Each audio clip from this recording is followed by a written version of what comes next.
Alright guys, welcome to Breaking Vegan. I'm Jada Engel, and today's episode we're going to be speaking to the great, the amazing Steve Carter.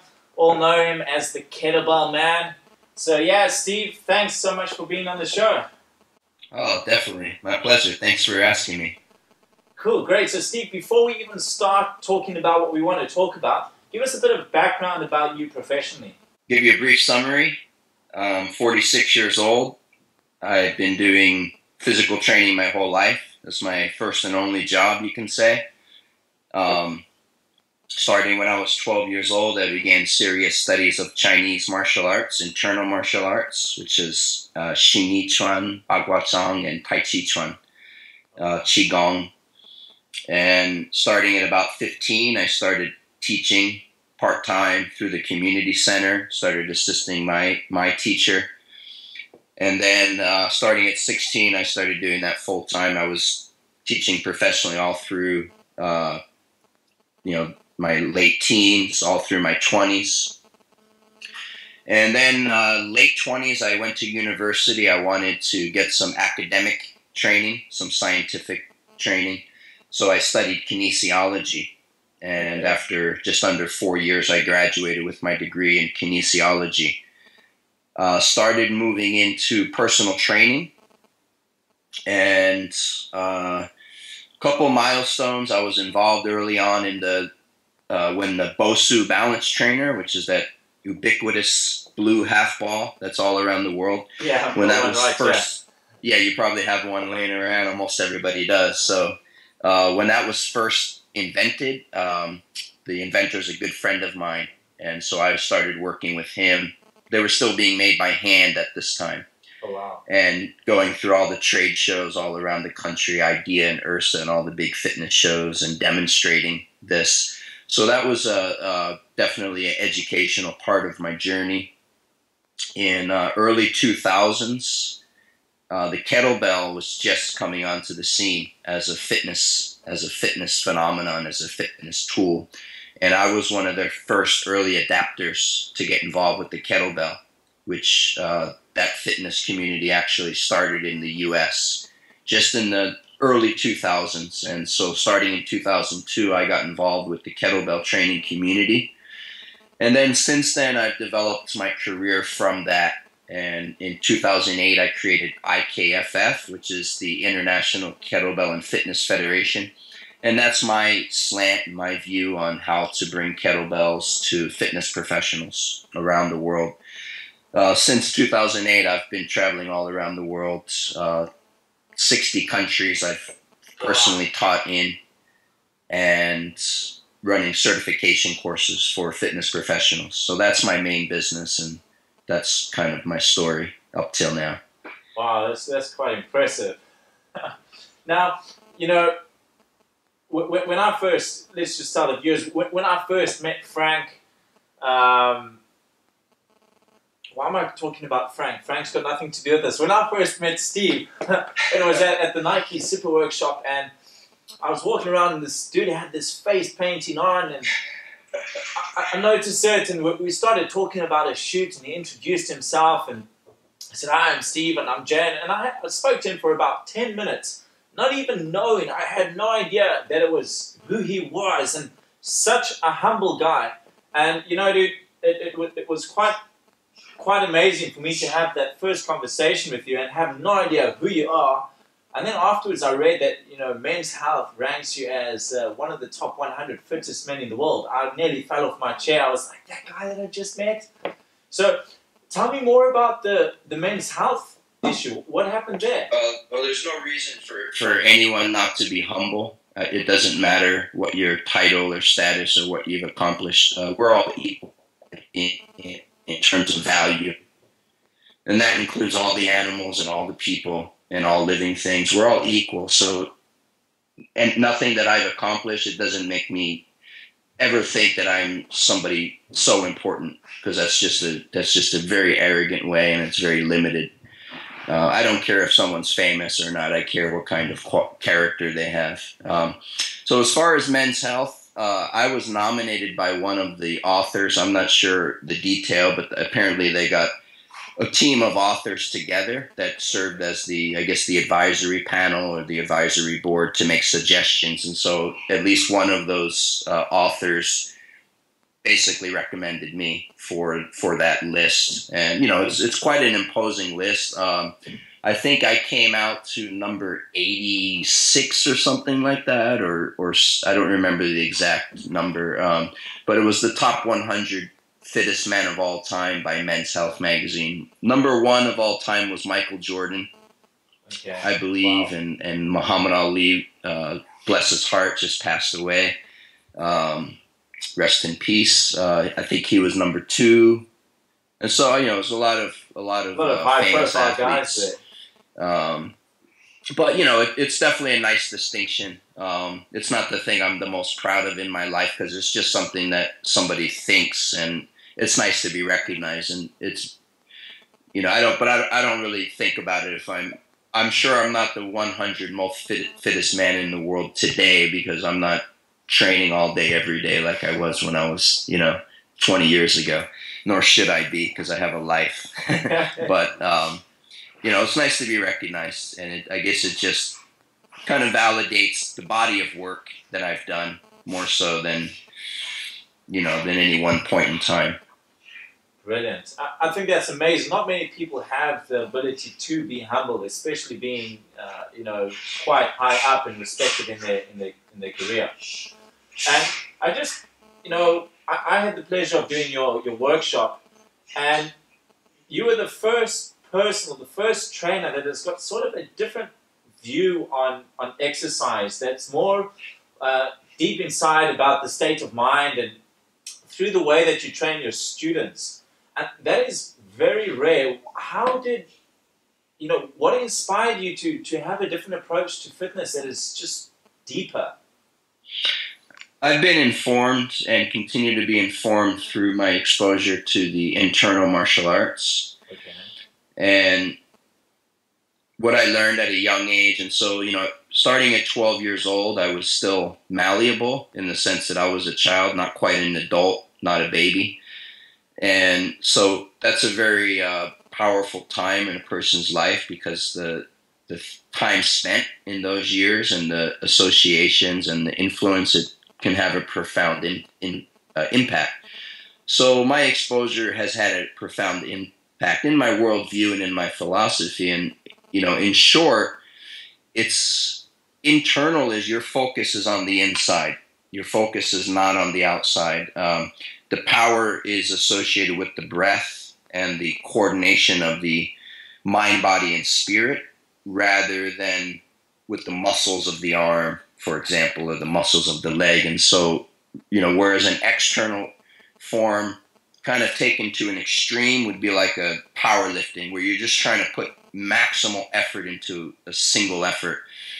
And there's a certain strength to that, but there's also an inherent weakness to that. And, you know, it's interesting because it's East meets West, and me being a Westerner and sort of, you know, American in particular, it's sort of the last Western superpower, you could say, in terms of the culmination of Western society for good and bad. Whereas most of what I do now, I'm in China teaching more often than any other place in the world. And China, to me, represents a body of knowledge that goes back 5,000 years. And however, I see the young people have lost complete contact, and it seems that I have more exposure to traditional Chinese training than the Chinese people do. So it's a very interesting dynamic. But how that relates to your question is that I was informed through the internal martial arts to take an internal view and to understand that the inside and the outside are related. And, you know, we may be focused on all the sensory world, what we can see, touch, taste, hear, and smell, the five senses. However, it would be arrogant to believe that only those things that we can experience through the sensory body are real. There's a whole reality that we cannot see, we cannot smell or touch or taste or hear, that exists. And whether intellectually we recognize it or not is not important. There's a whole world that exists outside of man's perception, you see? And so the internal arts has given me this understanding. We look within. We don't focus on the external. And so what I have done is I've taken that and I've applied it to physical fitness and to training, which is really just a small slice of what would be contained, say, in the martial arts, which is a very broad area of study. But I'm never coming from just the muscles. I'm never coming from the biceps or the triceps. That's the last of what I do. That's the easy part. It's really about the mind and about the breath. And so kettlebell, for example, is an art form. It's one art form, but within any art form, we have certain principles and certain truths that exist. And so I found, for me, kettlebells is an art form that I've been able to apply my skill, my mastery, and my experience, because the principles are interchangeable. Everything that I teach about kettlebell, I can teach about something else as well. But being a human being and being that we're all limited in certain ways, we cannot know all things. We cannot be expert in all things. So we focus on what we know well. And so that's what I do with kettlebell and movement in general, movement and physical, the physical part, you know. So, but still the physical has the mental and it has a spiritual. And so that's what I focus on. And it's not mine, you know, it's just there. It's just truth. And I stay humble, I stay open, and that's an important part of it, because I can always learn and always progress and keep improving and keep refining. And, you know, my ideas and my thoughts about things now are not the same as they were 20 years ago, nor should they be. And so even our ideas are living, breathing things that actually change over time. Yeah, brilliant. Wow. That's quite an amazing story. And, you know, talking about your mindset, and you're vegan for the past year. Yes. And I remember when I spoke to you in the beginning, you explained how it changed your mindset. Let's just talk about that for a little bit. What inspired you to become vegan? And how do you feel the transition from being a meat eater, protein junkie to veggie lover, #rabbit? It filled the missing piece. It completed me. It was a decision that changed the course of history.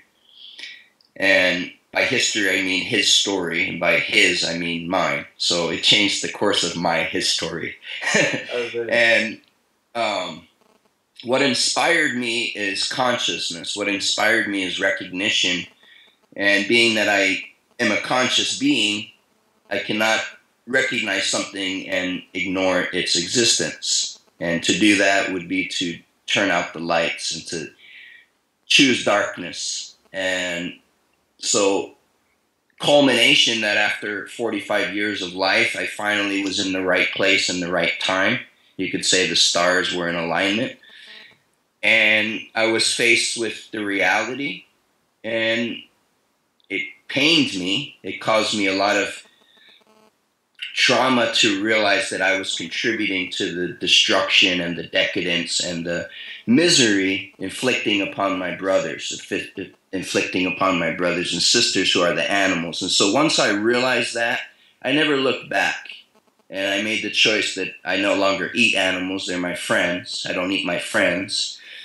And then from that, I was opened up to the world of food, and I started learning about food and what food really is, which is fuel, which is nutrients, and put aside the aspects that are more materialistic, you could say, the ego, which has to do with taste and social and culture and tradition and habit, and just started looking more about what is the food, what's the energy, what does my body need, what am I lacking, how do I get it? And so yeah, that's I mean, I was actually watching a movie at the moment. It was called Unity. It was a one-day only nationwide showing. It's made by Sean Mosen, who made the movie. Was it Cowspiracy? I don't know if it was Cowspiracy. It was the first one. I'm not remembering the name right now, but the Unity was his second movie. Yeah, so I was watching this movie Unity, and you know, right from the beginning, extremely impactful. You see it, you're in a slaughterhouse and the cows are being forced down their concrete prison. They can't turn and run, which is their instinct if you were going to be executed, of course. And then they're pushed into these elevators one by one, and then when they go into the elevator, this big guillotine knife just comes and chops them and knocks them out, and then they go in to be, chopped apart. And obviously the fear and the pain and the misery and trying to escape, and they can't escape because they can't turn, and then they get shocked. They get shocked in the ass by this big electrocution that forces them into their death. And you see that, and you realize that's the reality, and so now you have a choice to make. Because I can't pretend to be stupid or pretend to be dumb anymore. Now I'm faced with the reality, and there's no escaping. And so I did what a human does, is I simply realized that I don't need to do that anymore. I can't undo the sins of the past, but I can stop making them. And so that was the choice I made.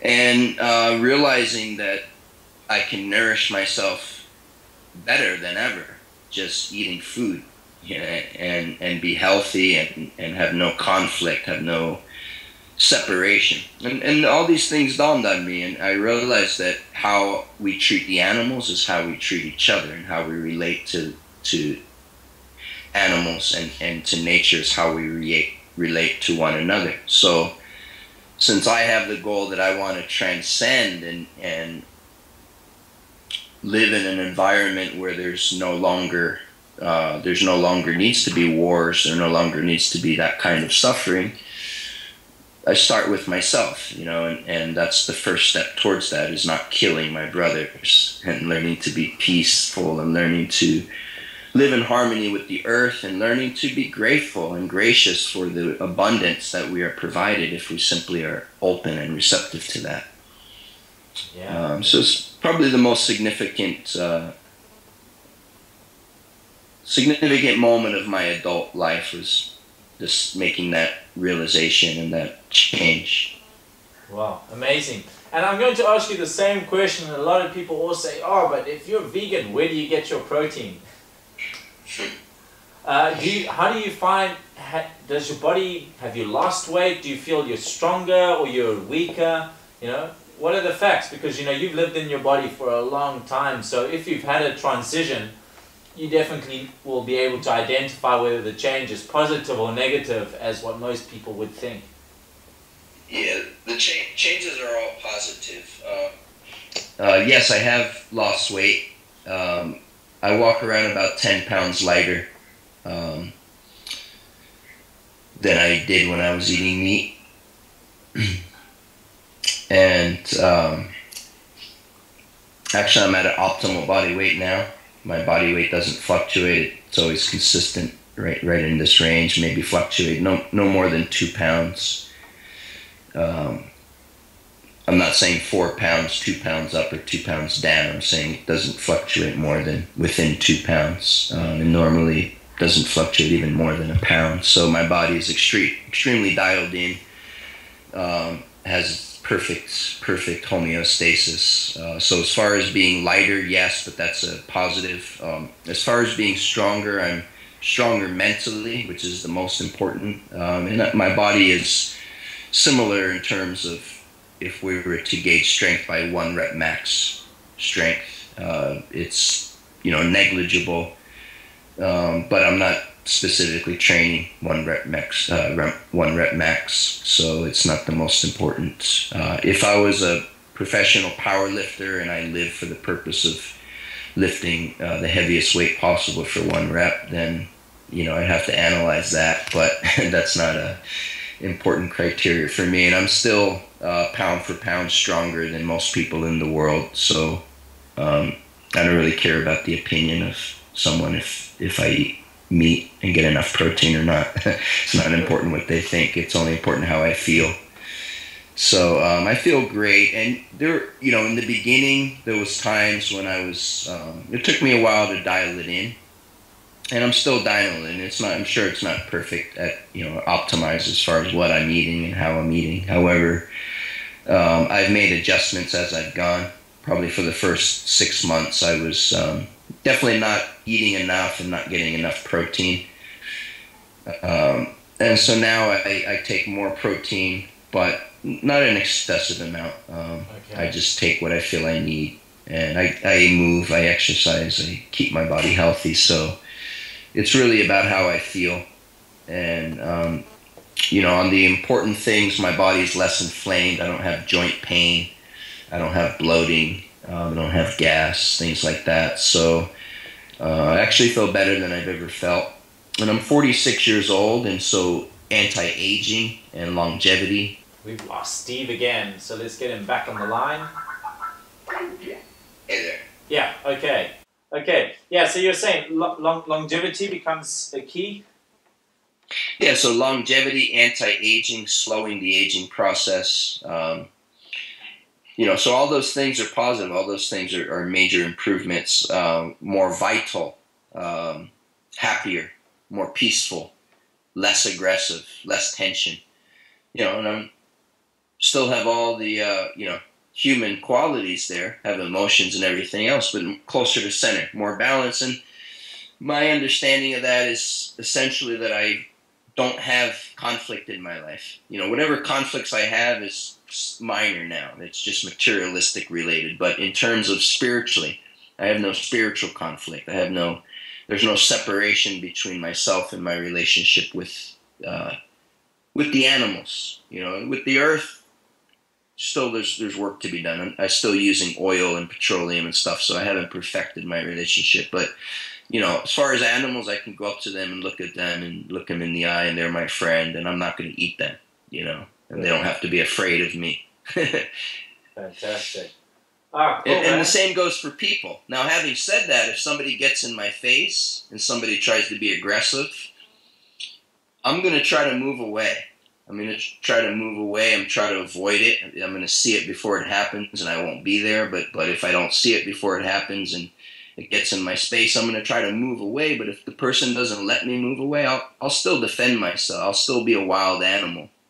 But that's not the same thing. You know, like, I choose to be peaceful because that's a higher level. And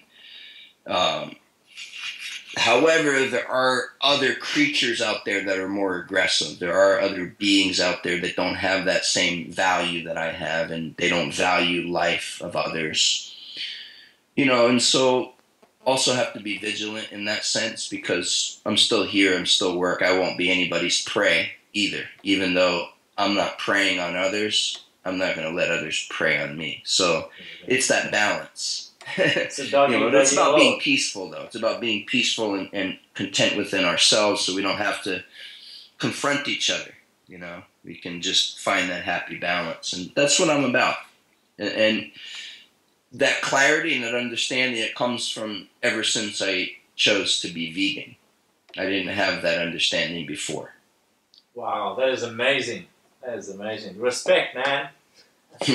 Likewise. All right, great. All right, guys. Frank, Steve, I keep calling you Frank. To be frank, my name is Steve. And all right, dude, thanks so much for your time. In our next episode, we're going to be speaking to Steve a bit more, and we're going to go into greater depth with his view on veganism and his daily routines and his mindset, because he's got so much to share. So, Steve, thanks so much for the epic interview, and I think we're going to end this off with a little bit more and some videos of Steve in action. All right, guys, I see you on our next show. Peace out. Cheers. I think it should work. Wish me luck.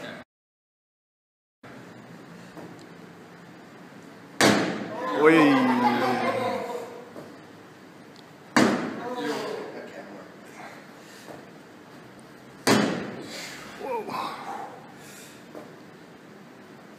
Nice. Good work. Jeez.